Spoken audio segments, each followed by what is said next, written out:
What does it take to drive a successful startup, sell out dozens of development real estate, plus how to actually do all this while being on the move, traveling the globe? Yeah, we got to talk about that. Instead of focusing on winning arguments, we're teaching the basic fundamentals of sales and marketing and how we can use them to win in the world of politics, teaching you how to meet people where they're at on the issues they care about. Welcome to the Brian Nichols Show.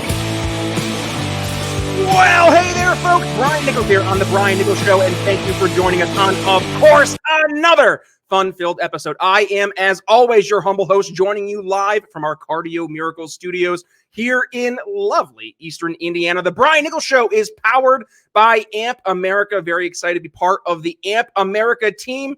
Folks, if you want to go ahead, check out some amazing opinion articles, if I do say so myself, probably because I write a few every single week.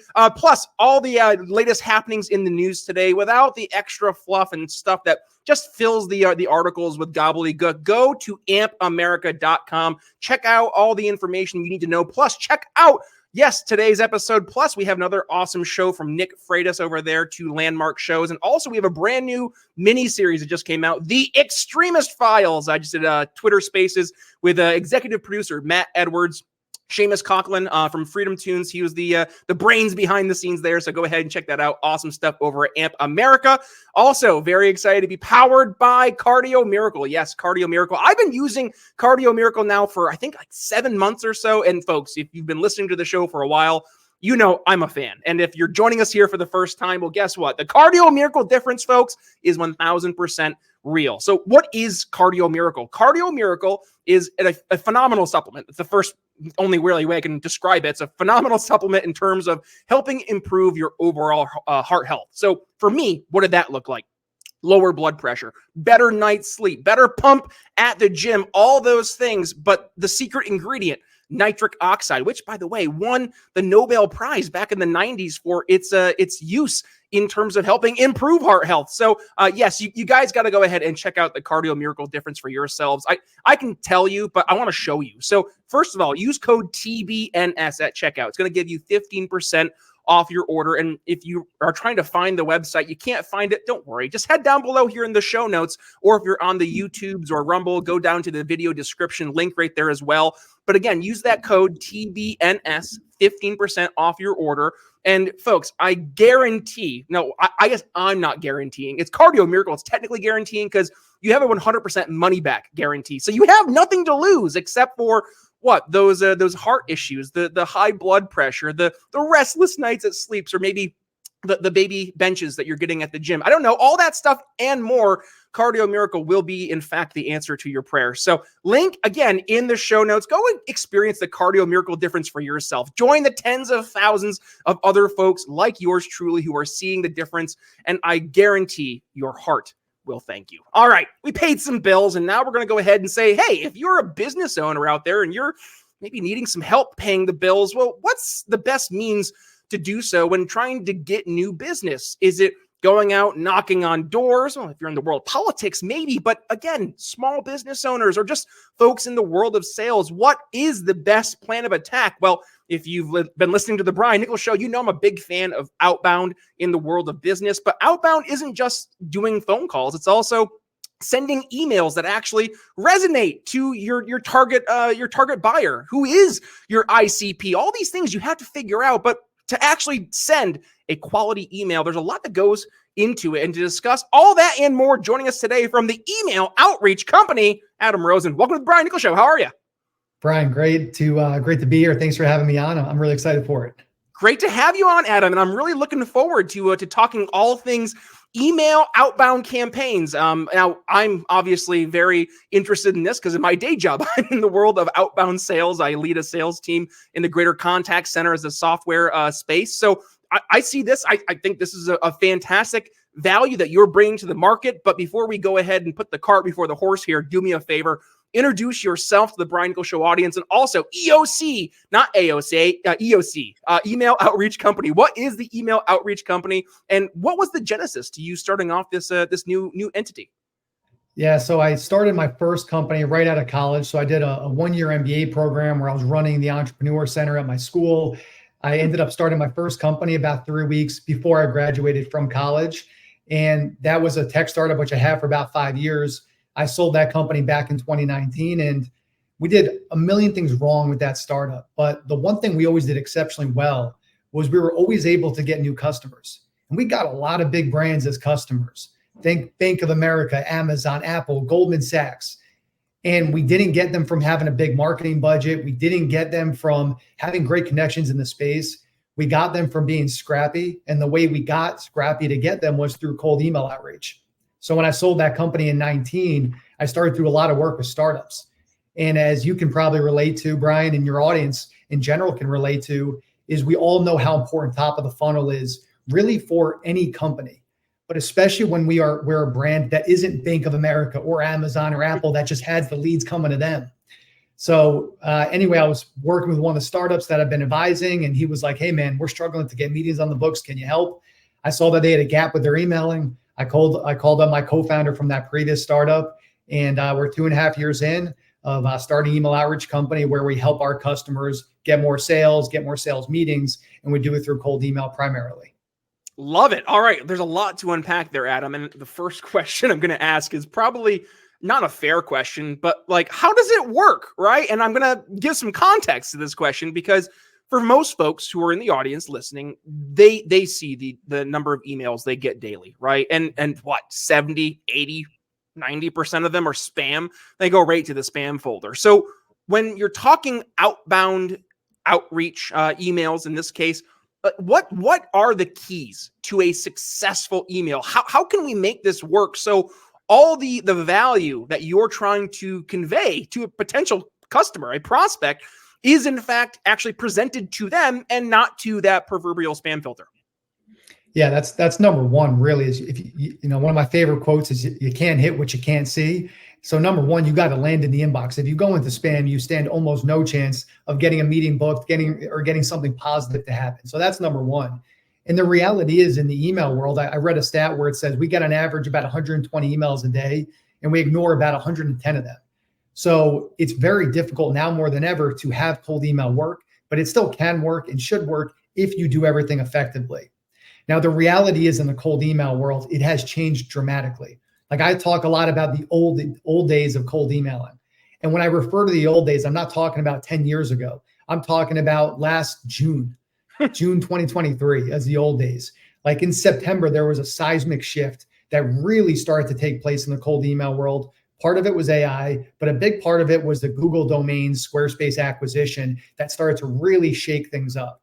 A lot of people know some of the new Google and Yahoo regulation that came into place in February. So there's a lot of these new changes that go into place. So for example, like in the old days, we used to create one domain we would email off of for our customers, one email address, and then one backup email in case that first email got spammy. Now, when we work with a customer, we're creating about 30 different domains for them and about 90 different email accounts for that customer because you need to balance out the sending so much. Now, the way we email, back to your original question, Brian, is very simple. So we created a GPT, and if anybody wants this GPT for how to write emails in our style, and we're sending over 1 million emails a month, just shoot me over an email. We'll give you all that information at the end of the show, and I'll give it to you for free. But the style we use is very simple. It's what's the purpose of the email, what's the problem, what's the solution, what's your social proof, and then what's your call to action. So what's your ask?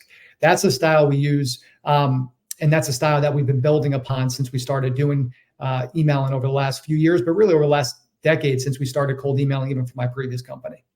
So I just want to highlight really 3 of the areas in the email that you outlined there. So problem, solve, and I'll mention 4. So problem, solve, you mentioned some case studies, right? How you did it, and then call to action. So is it really that simple, Adam? Like, are we just overthinking it? Because I get emails daily, right? And it's like, hey, Brian, I've been working a lot with development managers, blah, blah, blah. And it's like a 14-page novel, and there's nothing in it that really speaks to me at all. I'm like, okay, this is just another either AI gobbledygook, or it's someone who has no idea who I am and what my main concerns are. But I mean, at the end of the day, are we overcomplicating it? And it's really that simple. Find a problem, tell them how you can solve it, share how you have solved it, and then have a call to action. Yeah, like there's all these different ways of how you should email most effectively. The one thing that's true though is you got to be short and sweet. In my previous startup, because it was focused on college students, we did a lot of surveying of Gen Z in the workplace. So we would do a lot of public speeches for speaking on Gen Z and the future of work. One of the things we would talk about is how Gen Zers have the attention span of a goldfish, about 8 seconds. Now, when it comes to technology, every single generation has such a tight attention span, especially when it comes to email. So we can't have too big of an ego to think that people are going to read paragraphs and paragraphs and paragraphs. So you got to be short and sweet. You have to know who your customer is, who your ICP is, as you mentioned earlier. Who is your ICP? What problems should they or do they normally want to have solved? And how can you communicate that to them in an effective way? And most importantly, in a short way too. Because again, if you don't capture their attention right away, they're clicking delete, they're reading it, moving on. And by reading and moving on, I mean not even reading it, just swiping it to the left and moving on to the next email. It's like Tinder for business, just swiping to the left. We teased it earlier, Adam. AI, right? AI has really become, I mean, it's part of the business world. Now it's part of everybody's world, let's be real. But in the business world specifically, I don't know about you, but I get dozens of AI generated emails per week. And I can tell as soon as I get the email, hello, Mr. Nichols, I hope you're doing well. Good day. Was doing some research and found that you might be a smart person to talk, like all these little things. I'm like, okay, this isn't a real person. And more often than not, that leads it going immediately to the junk folder. So AI can be a tool, right, Adam? I use AI daily, but I'm not using AI to cold generate emails to then, fire out to a list of 200 potential customers. I'm trying to be much more careful and really using it to help me, not hinder me in this case. But to the folks who they look at AI and they're like, oh my gosh, this is a magic wand, I can do anything with it. Give them maybe a little bit more of the context behind the scenes that they might be missing in terms of actually using AI to craft some of their outbound emails. Yeah. So Brian, when you see that someone can supercharge your sales by 10x in an email, you're not immediately jumping on top of that? I might say, okay, that sounds a little fishy. Yeah, whatever, exactly. Like words like super, there's all these AI words that people use that are just so obvious that it comes from AI. So AI, just like with any tool, can be a great thing and can really help you, or if used incorrectly, it can hurt you because then you just become part of the noise. So like we use a lot of AI to help craft our emails. Using this GPT that we built out, it basically takes our 5 highest performing emails and recreates it for any company. Now, the key though with that is there's a 10-page prompt behind that that's written in our style, how we like to write, removing words like supercharge so that it comes across as human. And then there's still probably going to be some slight tweaks there. The problem with AI is it allows us to take shortcuts. And shortcuts in business and in life very rarely work out and they become very obvious. So it's important because all AI is its output depending on what the input is. So if the input is not credible, if the input is not effective, it's going to give us bad output. And the problem is too many of us trust AI like it's the holiest of holy and that it's going to be right and that it's the best way to do everything. However, it's all about what input we are giving it if we want to get quality output from the AI. Oh, there we go. Wrong one. Garbage in, garbage out. That's pretty much what we get, right? Is garbage in, garbage out. You put in garbage into the AI, it's going to spit back out exactly what you gave it. But to that point, though, you mentioned that there's maybe like 4 or 5 different types of emails that you personally have been able to more or less train your AI on. And I would love to maybe break behind that wall there, Adam. Show us a little bit of what that looks like. What does make beyond just the problem, the solving the problem, the case study, and then the call to action? I mean, what makes these different email templates that AI is leveraging so successful? Yeah, and part of it is it's not just the email. The copy is important, but you also, again, have to know your ICP. You also have to follow up effectively. So like in a typical sequence for us, we have about 9 emails. So 1 main email, 8 follow-up emails. It takes on average, and we've tracked the thousands and thousands and thousands of meetings that we have scheduled for our customers. And we've tracked how many emails did it take to schedule that meeting. And we found that it takes on average 3.5 emails to get 1 meeting booked. So what does that mean? If you don't follow up, you don't really give yourself a chance. Only 17% of the meetings we schedule come on that first email. So yes, that main email is of course important. And that's your foundation, but you have to follow up effectively. So those are some of the big keys. And then also, if you don't know who your customer is, if you don't know what problems they have, and you try to resort to personalization, most personalization we see out there today sucks. Like what you were just saying, Brian, it just isn't very good. It's fake personalization. For me, that's one of the biggest pet peeves.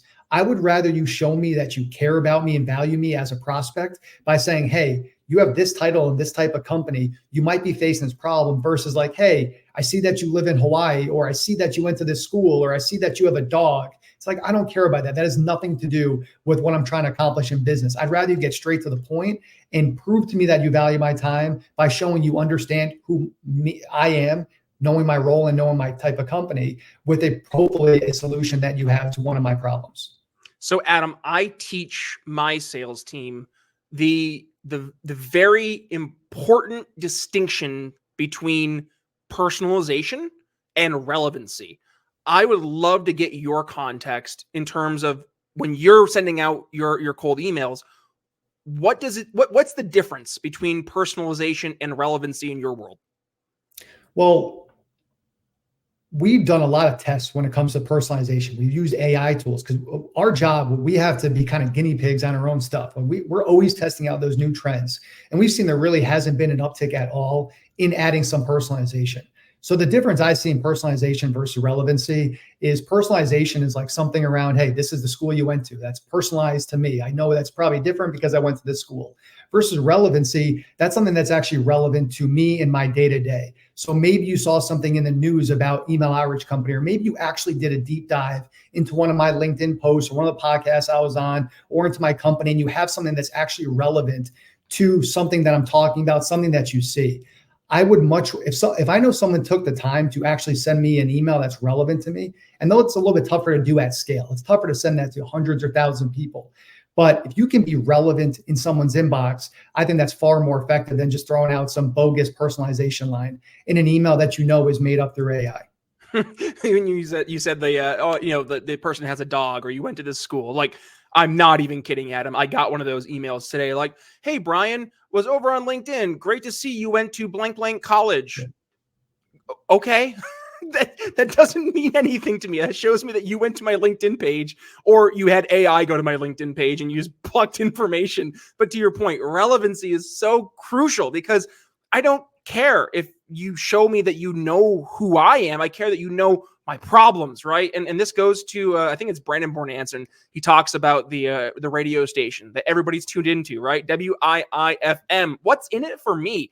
Not that you know who I am, or you have just some random personal information that you can then just pluck into an email and make it feel like I know you, but actually tell me that you know, like, people like me, the problems we face, how you've helped us accomplish new things or solve those problems, and tell me the story of how you did it. Like, it's so simple. A caveman should be able to do, Adam, and yet I still get all of these bad emails every single day. So, Adam, why am I getting so many bad cold outreach emails day in and day out when there's companies like EOC out there who quite obviously would help make things a lot better?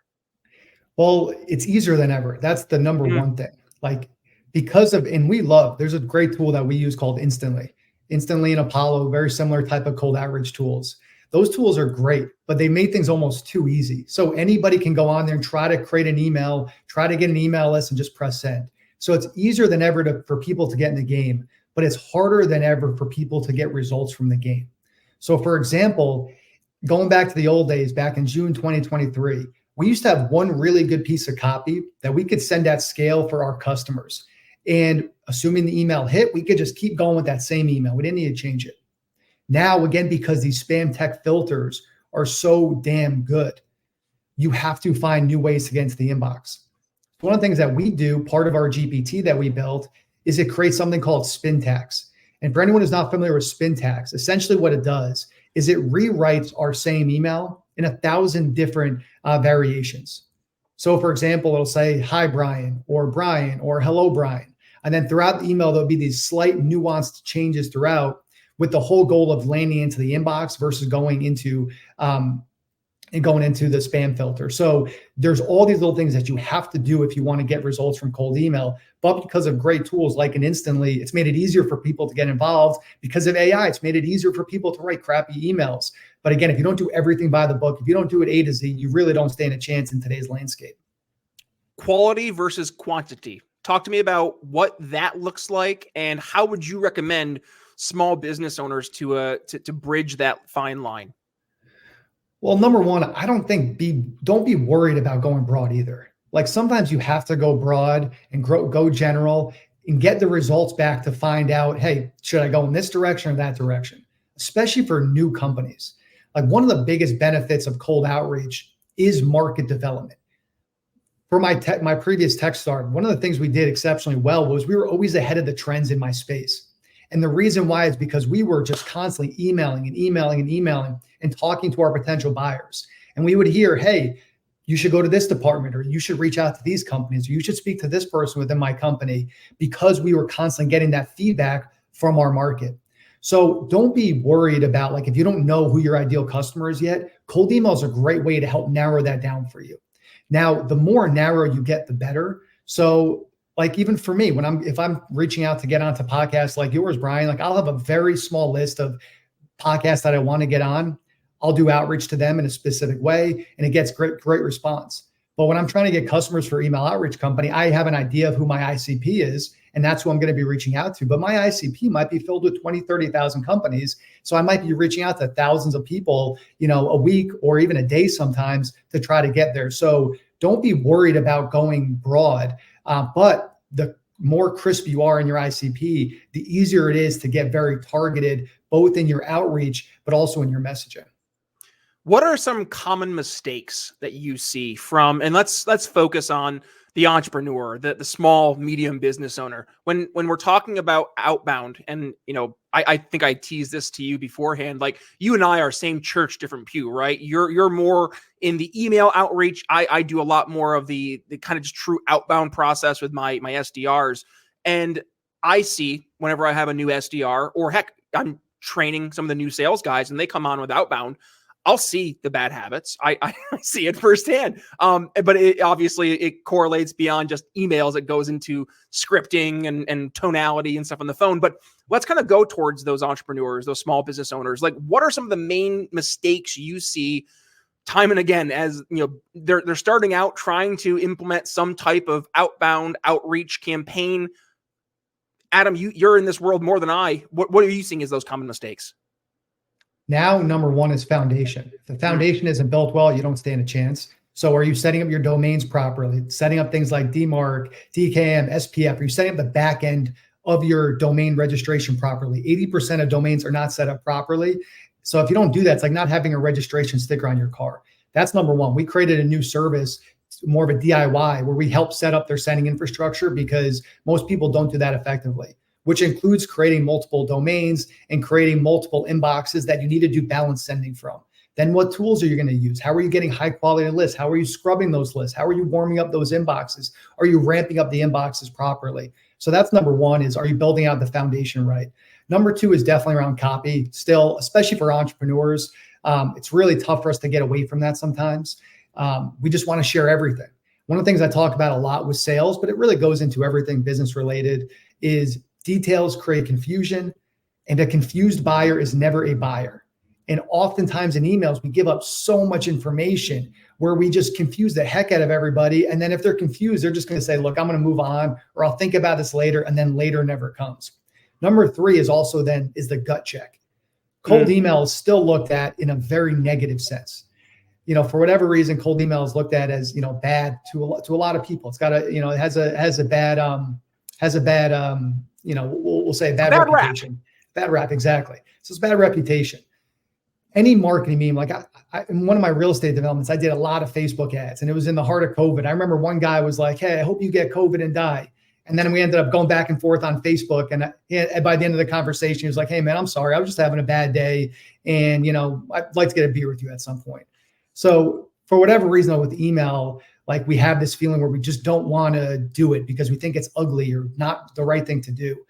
Cold email can and should work. Over 60% of my customers have come from cold email. But does that mean that we don't get emails every so often or even every day where someone might tell us to F off?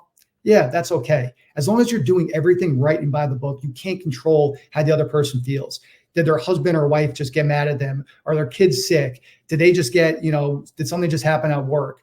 Did they wake up feeling sick? Like, you don't know what's going on with them. You have to do everything by the books. You respect their inbox and you do your best to do your best, but you can't control how they're going to react to it. So the third is just a gut check of, hey, if I do receive some of these bad responses, it ain't the end of the world.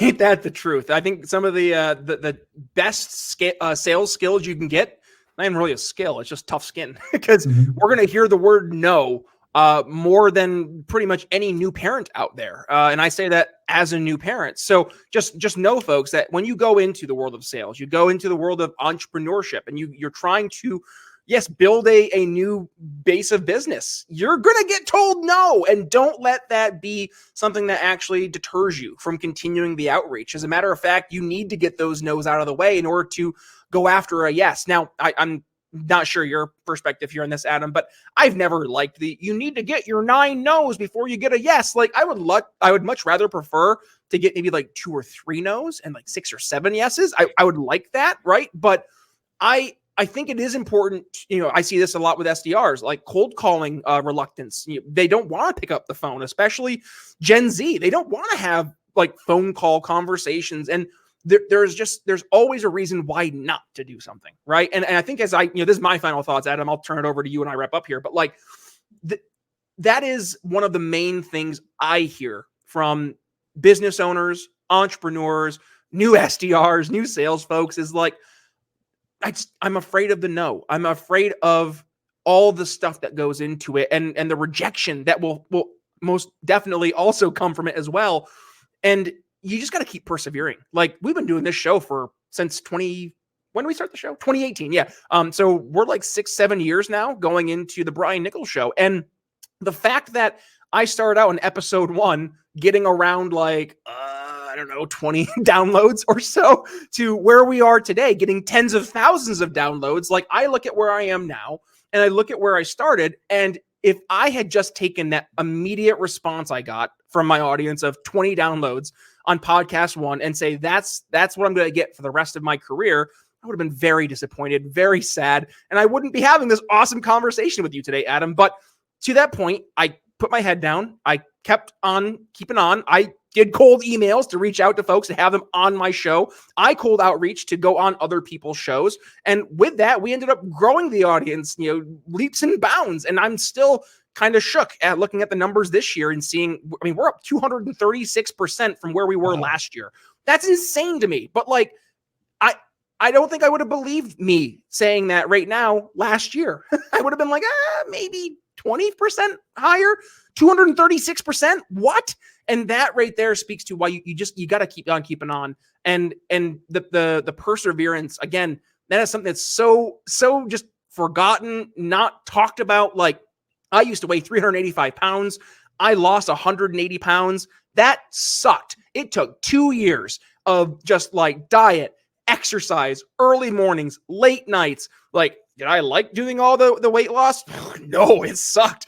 But 2 years later, I can look back and say, oh, wow, I'm so glad I did that, because even though it sucked, I have a real tangible outcome I can look back to and say, yes, it was worth it. So I know that was a little bit of a disjointed final thought from my end, Adam, but I tried to wrap it up with a nice, neat bow. Maybe you can do us a favor and give us your final thoughts on your end. A little bit more tightened up than mine, but that's my final thoughts for today. Adam, what do you have on your end?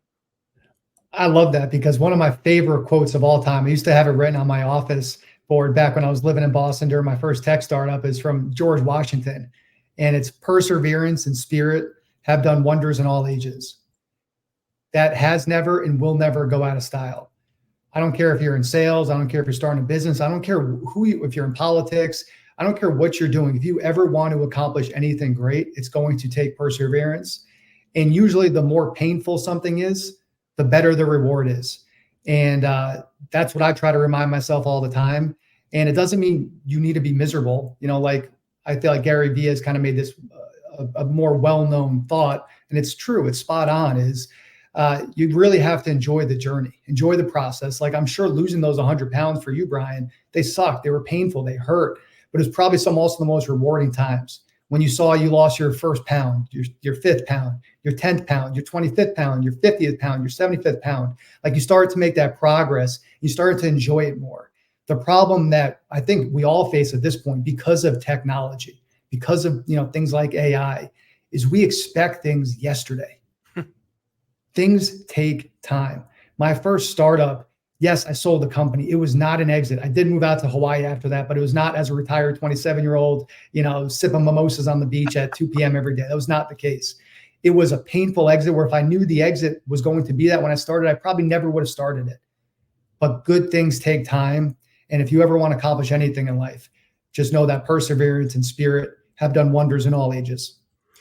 Just going to reiterate, yeah, the 180 pounds of weight loss, it wasn't fun. But to that point, Adam, the snowball effect, 1000% real, right? Yes, once you start to see the pounds start to fall off, you're like, ooh, we're making headway. Same thing is true when you're doing the emails, right? Or the outbound dials. Once you get that response saying, yes, I would love to chat with you. Or you're on the phone with somebody, say, yeah, let's have a call next week. You're like, oh, pardon my language. Oh shit, I can do this, right? And that right there, the I can do this moment, that is such a profound experience for anybody in the world of sales, entrepreneurship, business owners, all that in between.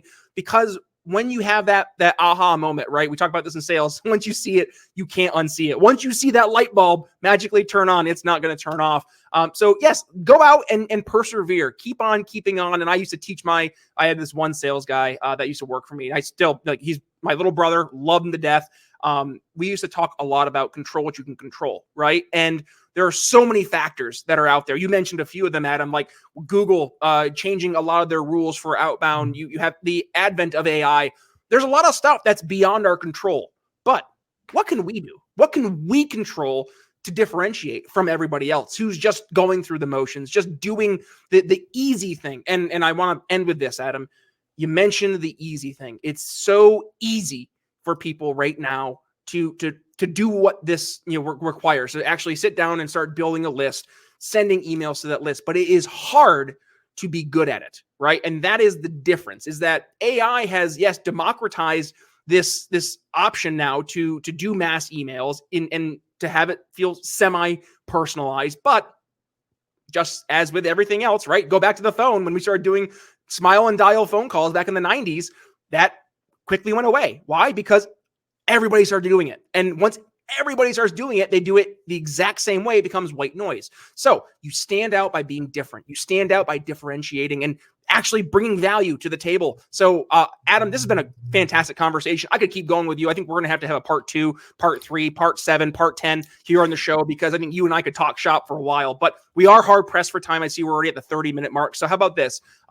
I know we have a lot of folks in the audience who are business owners, entrepreneurs, and they're probably listening and they're like, okay, this Adam guy, he knows what's up when it comes to cold outbound for emails. So Adam, the email outreach company, where can folks go ahead, learn more? They want to maybe reach out to you, get some of your skills, your knowledge, and all that fun stuff. Where can they go ahead and find you if they want to continue the conversation? You can check out our website, eocworks.com. And then you can email me at adam@eocworks.com. And if you do want that email GPT problem that we built, just send me over an email. I'll send it your way. It's completely free, and I think you'll love it. So that's where you can email me. And then if you do want to find me on social media, I'm most active on Instagram, just at Adam I. Rosen. And then LinkedIn, it just, /Adam I. Rosen.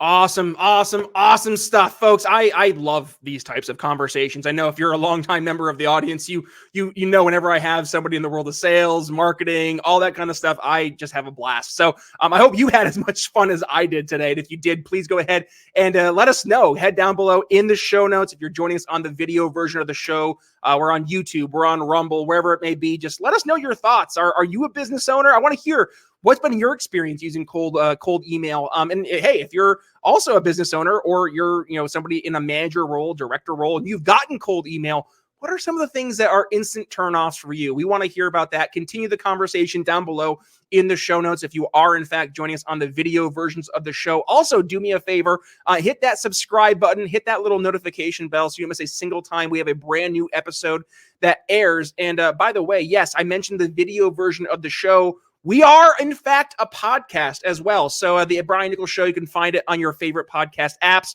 Spotify, YouTube Music, Apple Podcasts, Podcast Addict, which is what I like to use.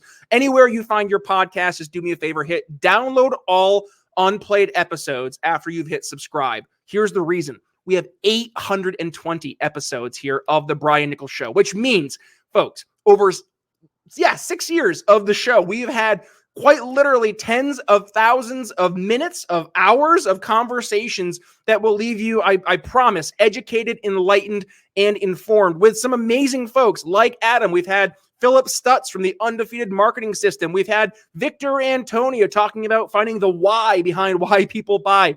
I have like 14 books back here of past guests. Sell Different from Lee Salz. We had Craig Elias's Trigger Events. All of these past guests here on the Brian Nichols Show, and I guarantee that those specific episodes are just absolute gold mines for anybody in the world of sales, business, entrepreneurship, and more. So I'm going to make sure we include our link, briannicholsshow.com, here in the show notes. And again, head to your favorite podcast catcher, check out the show, download all unplayed episodes. And if you enjoy the show, I mean, I wouldn't mind a 5-star rating and review, just saying. So head over to briannicholsshow.com and leave us a 5-star rating and review if you'd be so kind. And now, one final thing, I'm going to be my sales guy self for a second, Adam, and that is to ask you folks, if you enjoyed today's episode, beyond giving it a share and tagging yours truly at bnicholsliberty on Twitter and Facebook, is that I would really appreciate it if you would support the show financially. So that means if you want to give a one-time donation to the show, by all means, link is there on the homepage. Or heck, you want to get something in return besides just, 3 awesome episodes of the Brian Nichols Show every week? I can make that happen because you can support the folks who support us, and that is our sponsors. So Cardio Miracle, Ebles, CBD, Liquid Freedom Energy Tea, BNC Technology Advisors, and more. We have some amazing folks who support us. So please support the folks who support us by going to their websites. Use code TBNS at checkout for your exclusive discount. Could be $10 off here, 15% here, all that and more. Heck, free ebooks, all that fun stuff over if you use code TBNS at checkout on our sponsor pages. I think that's all I have for you guys today. Adam, this has been a fantastic conversation. Any final words for the audience as we wrap things up? No, Brian, I had a blast here. Thank you so much for having me. No, if anyone wants to reach out, wants to connect, please do so. I had a blast with you guys and looking forward to staying in touch.